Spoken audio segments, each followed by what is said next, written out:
Pera tambak baju nyo beli i no. Ada ujun ile i thabe no. No kuno kana pera tambak baju no. Mana gua rumah-rumah tu. Baka hana gua pulain beli i ada kerja urang. Ya kan? Bendik ka rubah anak mi. Nyamba na tanah pigala. Nam hebo motor. Nyo rumah pi bahan ada dalam 2 minggu dah berangkat nah. Ka hanam to hira pilih bungong-bungong ka bim tidu hana to tibu bule. Engko dapat sewa rumah-rumah gede nyo. Dengan pilih pegah kat eno ha kadu hana tu hi. Nyo rencana ko ya mo to mo. Na air mo hele na pale bacu. Nyo Honda Pak Geci pinjam ja. Nyo kira ju kali uku guna Geci lu. Ku nawa pilih yo. Nyo siwa job mo to mo ne kwat he. Ku kadang lungยืนjalan Geci ya. Kali uku. Paling yo wa doi kampung.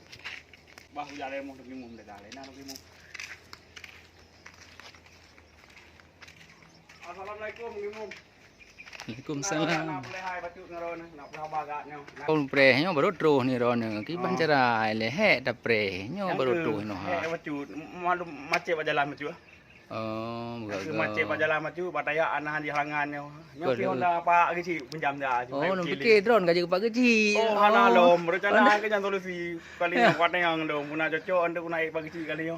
Cocok ro ne. Kowe nak pilih lo wa kampung yo. Kira kali proyek lah kowe 3. Dan kau orang berpengaruh kampung nyo kan.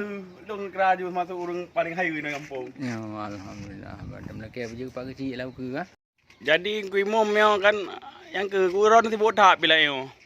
Dari mana yang kuasta ron hanam pompe. Bukan mana yang pi longan acara 3 minggu nah. Jadi rumah yo ku ro kan dulu rumah yo. Rumah yo. Ren kalau om labu kan. Jadi dia pi nam tibah pecut kan. Yang ke ku hana wadu re na wadu ino pu hana dulu yo. Hana kai wo jenis bisa di na acara dia jenis barang. Rumah ku yang ke rumah ku hana mira menan ayu.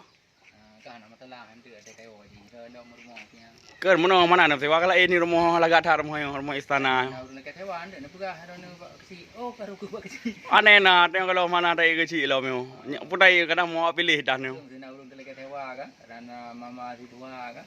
Tapi bahagia tapi mana nyan. Tapi sang seron kui mum long di nyan san cocok. Cocok. Berarti apa ada pegah kampungnya ke Banjara kan. Makmu sejahtera. Yang ke lanyan ke nyopi rabih masa jabatan Pak Geci yang kali uku. Yang penting pemimpinnya adalah beradil kepada rakyat kan. Pemimpin yang arif dan bijaksana. Belagi pemimpin Amirul Mukminin awak yang lagi. Yang ke lo gampah lah yo. Lagi ron cocok ada pendidikan kuliah pina kan mahasiswa sarjana lo. Cuma mana kui mu na yo. Ge lo kan nomor tero dah baru lom na. Yang ke nyan aku hana awak pilih. Darah baru pun susah nilai tak le bungong di taman kan. Bukan satu bunga di kebun ni bukan. Kumbang tidak seorang. Kan bunga tidak setangkai. Atau ji inang agamnya orang Medan kira ju. Memang kalau merumpa ada ni. Nam lagi ba Allah, nam lagi guna darah baru yang dari yang lagak, yang kaya, yang setia, yang malim, yang kaya. Jadi berhabis-habis nam lagi bet tengah-tengah. Tapi nam lagi. Hai kanya ke bangkanya ke menten ragu. Pilong sang lo yakin ku. Anak puji dan bidanya huruf juga sadari kan tu umi sang kaji dah berangkat katanya tang. Oh dan ja. Preh lihat apa? No boleh cok nyan le. Mana ku mau betre tahu. Dong pi mekarak nyo dah ho guna ja alam nyo. Pernah cok le. Ana kan so baca lain pakai ridak-ridak ale ana mengatakan yo. Opak nan ceramah yo. Nanti malam ceramah no pengajian pi ana pri urang malam lebihnya oh. Kaji lah kui mom dan lanya lah dong. Lagi din lah kui mom. Enggak selamat. Lagi tampol kembali lah. Enggak berangkat. Enggak baru. Kaji lah kui mom. Enggak selamat.